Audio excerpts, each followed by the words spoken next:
Welcome to Fouts Boxing Theory. In this video, we're going to be taking a deep look at Alexis Arguello, talk about his skills, talk about his good things, talk about his bad things, and we're going to be doing a film study of this fight versus his last fight.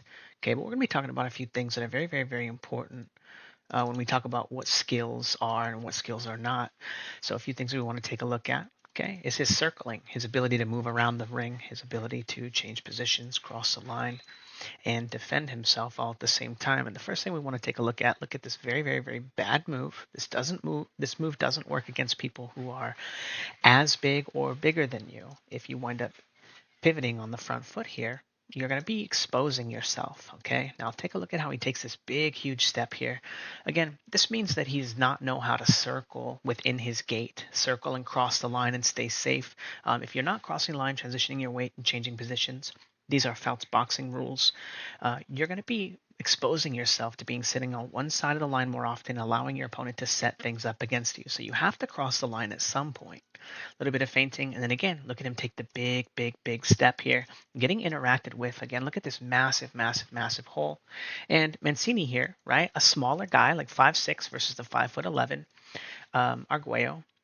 He's going to start feinting and controlling him. Now, once he gets to this front foot, look at him take that step here. But take a look at how obvious it was. He had to move his back foot first step. Look at him peeling here, not moving his head, not pulling when he comes back. He doesn't bring his left hand with him. Okay. These are all things that do not work against people who are as big or bigger than you. But when you're a weight bully, when you're a guy that gets around fighting at 122 pounds and then moving up to 140, right? And he only ever made it up to 140 something pounds, right? Which tells you a lot about his boxing style. Now again, stepping in, lunging with this jab, very slow, dragging his back foot. Look at him getting interacted with, and look at when he peels, he has to keep his left shoulder down. It's the only way that he knows how to do it. Okay, again, stepping with the jab here, even having like a slight pendulum. Okay, and this is going to be very important. Boom, boom. Look at that little move that he does there. He was trying not to do that. We're going to talk about why that's so important later. But again, as he's moving around, look at him getting interacted with while he's pivoting on the front foot by Mancini, right? And look at him try to parry those jabs. Now, again, he's going to take this big step here, boom, gets interacted with, and he thinks it's going to be a jab, and his opponent comes in here with a left hook, all right? Now, Mancini, not the greatest fighter. He's not the best puncher. He's not the fastest. He's not this. He's also not even half as big as Arguello. At like 5'6", fighting a guy who's 5'11", leaping in and catching him with this shot in the first round. What would a guy like Ryan Garcia do to this guy? Wouldn't the fight be over right now? It would be, right? When we think about this guy as pound for pound, we think about all-time greats. When we think about these things and we're trying to quantify them, what does that really mean? Right? It's your ability to do these things against people who are smaller than you, right? Or people that are as big as you or bigger than you, what I call a black belt test. Now, again, he's coming forward, the jab coming, boom, pumping the jab. Look at when he makes it to this front foot. Does he come out of this position with a punch or an attack? No, because he's not planted. He doesn't really have this skill front foot pull counters. Sometimes he'll throw left hooks to the body and stuff, but he does not have that skill to fighting off of his opponent's jab, but it's not one that he really needs when we really think about what happens in his career. Okay, now again, almost getting interacted with and leaping hook right there. But Alexis Arguello is not a guy that beats you with skill. He's a guy that's just taller and he outlasts you. Now, as he comes in, stepping jab here, again, timed right perfectly in the first round. Look at him touch his nose and you have to think about it. Oh, what am I going to do? That was my best move, right? Now coming in, here comes the jab, and look at Mancini slipping to the inside, hitting him to the body, fighting off of his opponent's jab, following up. No counters from Arguello, right? And again, Arguello, when he comes forward, stepping with this jab, making it very obvious. What happens to a guy who always steps with his jab, guys? It's tried and true. It's tested. We know. He gets knocked out, right? Now, it's much, much, much more difficult for you to do this against someone who's bigger than you, right? But look at him interacting with the jab pull counter. Boom, right hand. Okay. Why is it that Mancini can time this jab perfectly, but he can't throw a right hand right over the top of that jab? Only because he's shorter, right? Alexis Arguello getting away with this stuff because he's a bigger, taller guy. He's pretty strong. A little bit of 2-foot punching, a little bit. But again, he doesn't win his fights with skills. He wins his fights by pecking away at you, and then in the 14th and the 15th round, you get tired. And then you just can't keep up with the guy who can hit you from out of range, right? It just winds up being very difficult. And we know we have fighters that have been like this throughout history. Okay, Errol Spence is one of those guys, right? Who got away with a lot. Jab, pendulum, boom, getting interacted with on his jab here and getting hurt by a jab. Okay, now very important when we watch jab, boom, pendulum. He almost always does that move after this move, jab, because he's trying to build momentum so that he can throw his punch. But look at him getting hit and almost rocked by this guy, right? Now he's going to do the same thing, jab, penduluming in, boom, gets interacted with. Jab, pendulums in, comes in with the left hook. Okay, if you guys pay attention, that's Ryan Garcia's exact move as well. He did it against Devin Haney a whole bunch of times. But these moves don't work against high-level guys, right? Now, look at him getting interacted with. Is he countering here? Look at, again, he only gets to interact with this shot favorably because he's taller. But look at how difficult it is for him to counter here. Look at how slow he is. Okay, again, these are all things that you only get away with when you're fighting guys who are smaller than you, because reach and height is effectively speed at a high level. And if you're really fast, you can hit a guy when you're out of range if you're really tall. So he's getting a free speed advantage against this guy. Look at him. He's still almost paying for it. Right? Again, as soon as you move up and you start fighting a guy who's as tall as you, when you don't have your guard, when you can't circle properly, when you have these big, huge flaws that you've been exploiting your whole career, right? By having a long stepping jab. Look at him getting countered here, right? And again, there's no real reason that Mancini can't counter that jab before, except that he's just not tall enough. Now again, boom. Working off that jab. Here's the best pull counter that he has, right? Jab.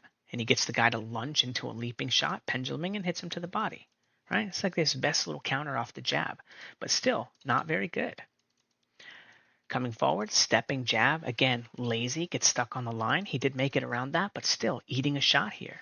No pull counters, not defending his position very well. Again, and the worst part is he's so slow. He's so slow for this weight class. And again, he only gets away with this stuff because he's so tall, right? Coming in, again, look at him. If Mancini was the same height as him, he would have battered Alexis Arguello. He would have beat the crap out of him.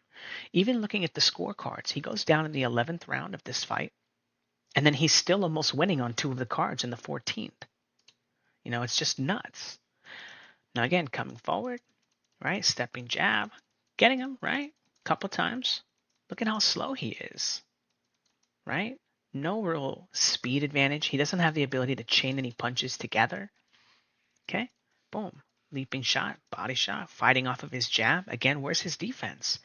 Anytime he throws his jab, he's putting himself at risk.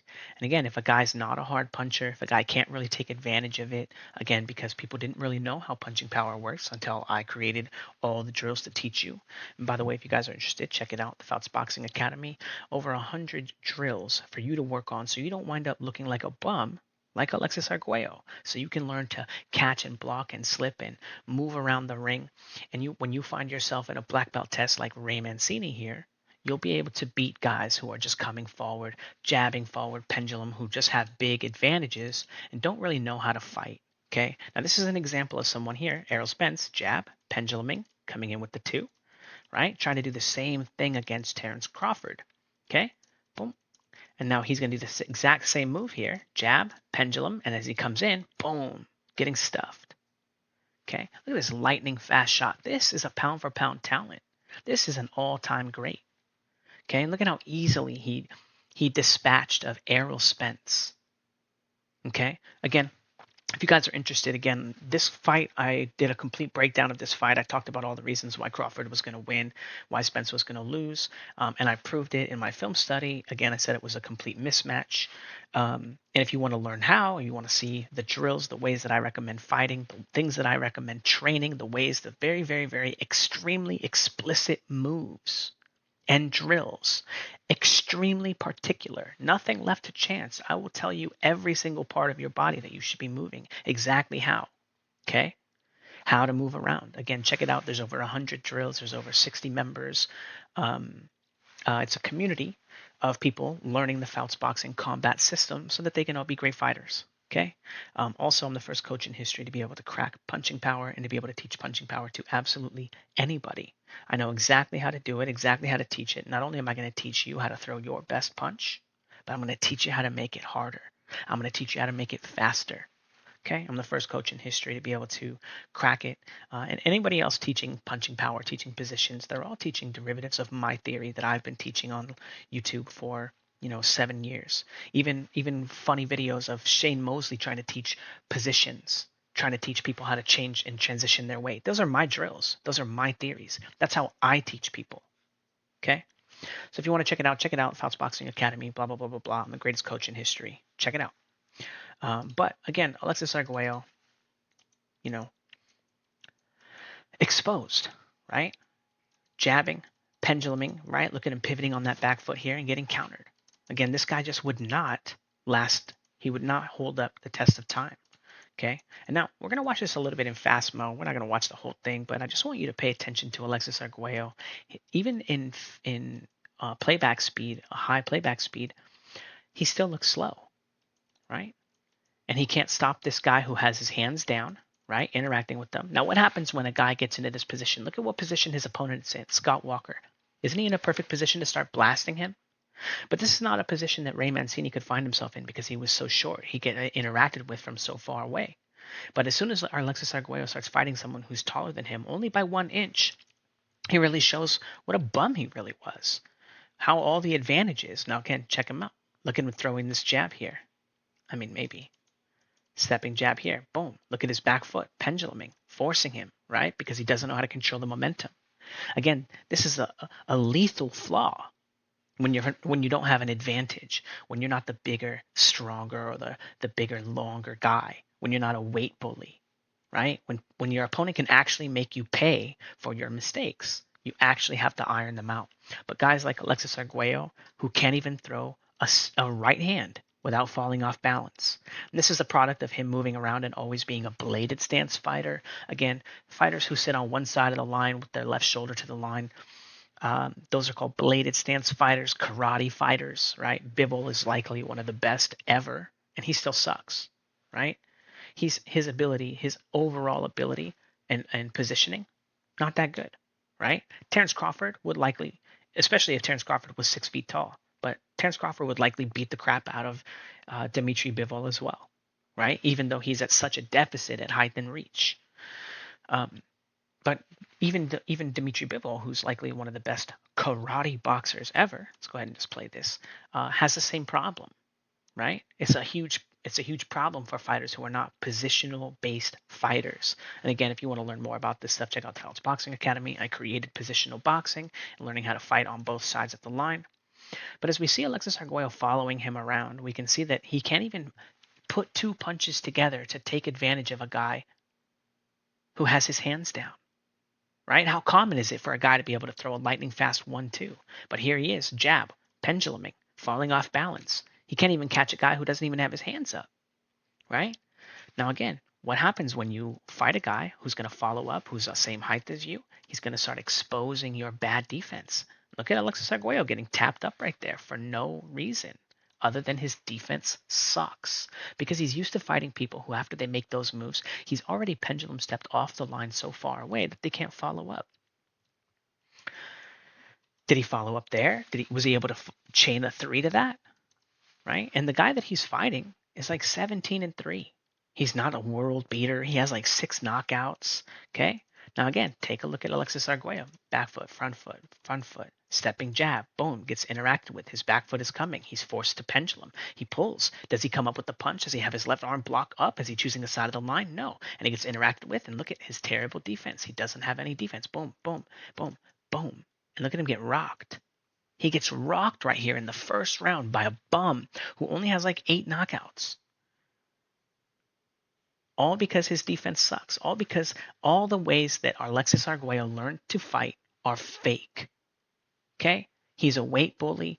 He just is allowed to sit in a fight in an era where punching power doesn't exist against little guys, picking them off with their jab. And again, look at him getting smoked here. The guy just jumps on his line, 1-1-2, right? How common is this? This is one of the most signature sequences ever. And then Alexis Arguello has no counters. Again, because he's not a guy who can chain anything together. He's just wearing you down, waiting for you to tire so he can start putting one punch on you. One punch. Here's one punch. Here's one punch. Here's one punch.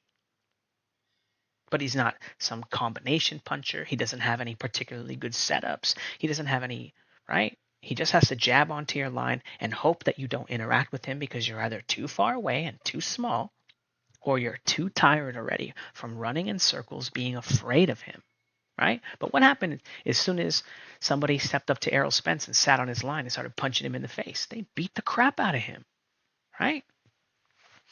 And again, he's just dancing circles around Alexis Arguello. Okay, and if you go back and you look at a lot of Alexis Arguello's late knockouts, he's behind. He's losing.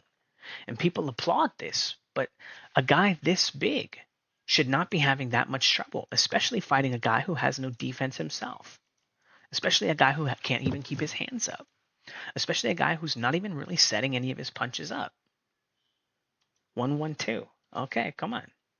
Is that hard? Is that really difficult to interact with? Crawford did it well. Jumps on the line here. Jab. Finally throws a 2, falling completely off balance. 1-1-2. Look at him getting pieced up a little bit.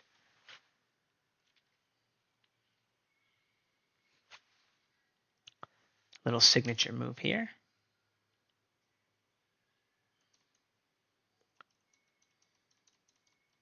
Jab, pendulum, leaping hook, right? Throwing it way more obvious than Ryan Garcia does. But again, he can't even pin this guy down. His circling doesn't allow him to cross the line. He winds up just following and walking around and doing nothing. Look at him get walked into this trap here. Again, when he has to step with his punch every time and a guy is smaller than him, it's hard for them to time that.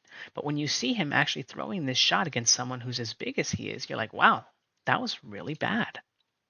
Let's go ahead and put it in normal speed real quick. Boom, boom, boom. And look at him just lunging into it, right? Making it so obvious. No defense here. Boom, boom, boom. Getting smacked, right? Again, just a weight bully. As soon as he moved up in weight, you could just see how obviously bad he was, right? And I know people want to say it's past his prime. They want to say this. They want to say that. These are the same flaws that he was making against Mancini. 1, pendulum 2. That's as fast as he could put that together, by the way. Up, down, up. But doesn't keep his left hand up at all. Gets immediately countered. Boom, penduluming. Again, why is he penduluming here? Front foot, back foot, front foot, back foot, front foot. Jumps into his jab to pendulum into it. But why? Why did he want to be here? Look at him just getting battered for no reason.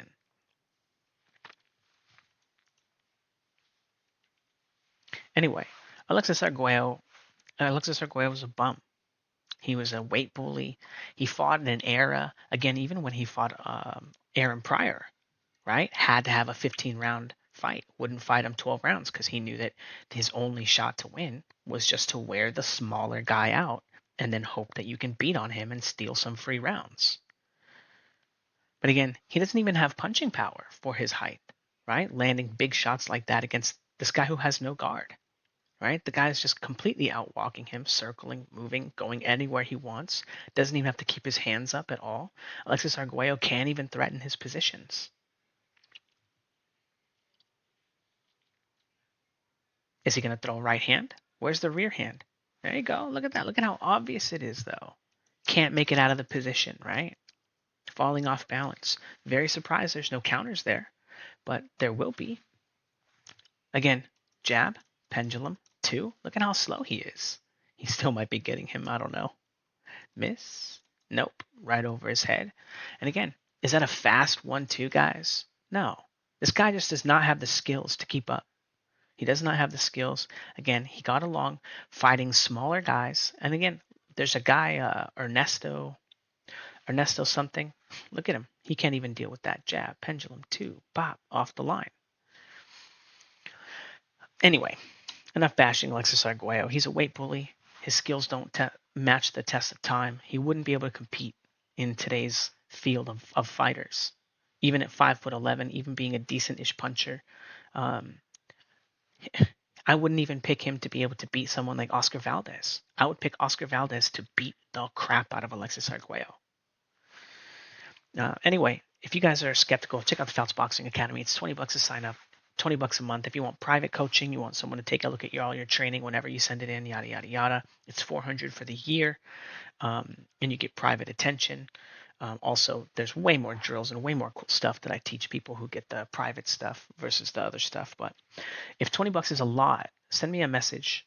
Send me a message on email or on Instagram and tell me what country you're from. Okay, if you're from a smaller, I don't want to say poorer country, but if $20 is so much more where you're from, okay, I have special discounts or scholarships that I give to people who want to join the community and work hard and send in video. Okay, if you just want to send in and you just want to watch other people's stuff, you can pay the $20. Okay, no sympathy. All right. The value that you're going to be getting the moment that you sign up, learning just absolutely how ridiculously bad all these guys are. And as soon as you watch a few videos, you'll realize it. You're like, okay, yeah, these guys should be doing this. They should be doing that. This is how boxing should be done. Okay? Anyway, welcome to Fouts Boxing Theory, completely solving all of boxing.